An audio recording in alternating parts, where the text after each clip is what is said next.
प्रकृति का नियम है, स्त्री पुरुष के संयोग से ही संतान का जन्म होता है। यह नियम जीव जंतुओं और मनुष्यों के लिए भी है। शास्त्रों में इस विषय में जो कथा मिलती है उसके अनुसार सृष्टि के आरंभ में ब्रह्मा जी के योग बल से मनुष्यों को उत्पन्न करते थे, लेकिन इस क्रिया में काफी समय लगता था।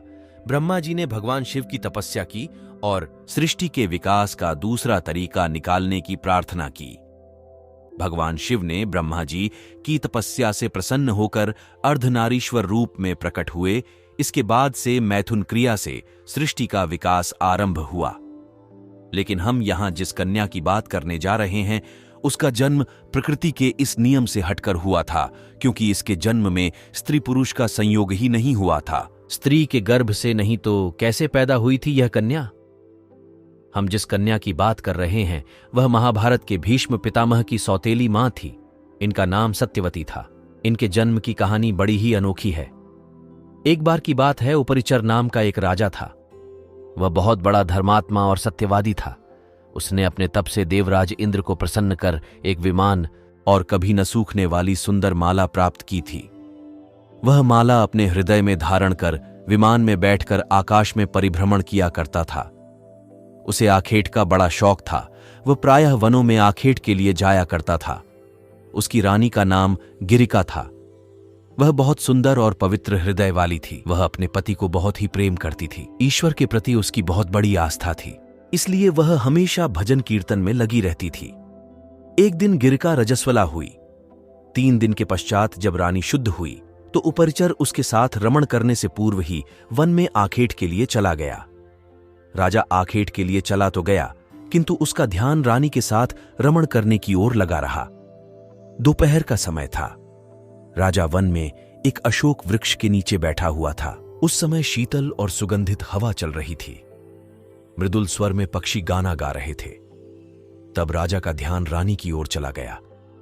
वह रानी के साथ रमण के संबंध में मन ही मन सोचने लगा। राजा कामातुर हो उठा और उसका वीर्य स्खलित हो गया। राजा ने सोचा उसका वीर्य व्यर्थ नहीं जा सकता, अतः उसने अपने वीर्य को एक दोने में रखकर विमान में बैठे हुए बाज पक्षी को बुलाकर उससे कहा, तुम इस दोने को ले जाकर मेरी रानी को दे दो, वह इसे अपने गर्भ में धारण कर लेगी। तब दोने को मुंह में दबाकर बाज राजा के भवन की ओर उड़ चला। जैसे ही बाज यमुना नदी के ऊपर से जा रहा था, दूसरे बाज की नजर उस पर पड़ गई। यह देखकर दूसरा बाज सोचने लगा कि बाज अपने मुख में कुछ खाने का सामान ले जा रहा है, क्यों ना मैं उसके मुंह से यह सामान छीन लूं। यह सोचकर बाज पहले बाज के ऊपर झपट्टा मारा, जिससे बाज के मुंह से दोना गिर गया और फिर दोने में रखा वीर्य यमुना नदी में बह गया। तभी एक मछली की दृष्टि उस वीर्य पर पड़ी। उस समय यमुना में ब्रह्मा जी के शाप से एक अप्सरा मछली के रूप में रहती थी।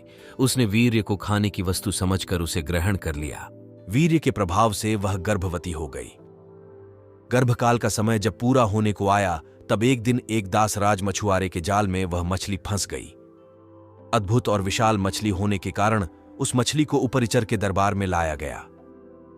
जब मछली का पेट चीरा गया तो उसमें से एक बालक और एक कन्या निकली। राजा उपरिचर ने बालक को अपने पास रख लिया, लेकिन कन्या के शरीर से मछली की गंध आ रही थी, इसलिए उसे मछुआरे को दे दिया गया और वह कन्या मत्स्यगंधा कहलाई। दासराज ने मत्स्यगंधा का पालन पोषण किया। जब वह लड़की जवान हुई तो वह हमेशा सत्य बोलती थी, जिसके कारण उस कन्या का नाम सत्यवती पड़ा। ये थी भीष्म के सौतेली मां के जन्म की अनोखी कहानी। कहानी पसंद आई हो तो वीडियो को लाइक और चैनल को सब्सक्राइब करना न भूले।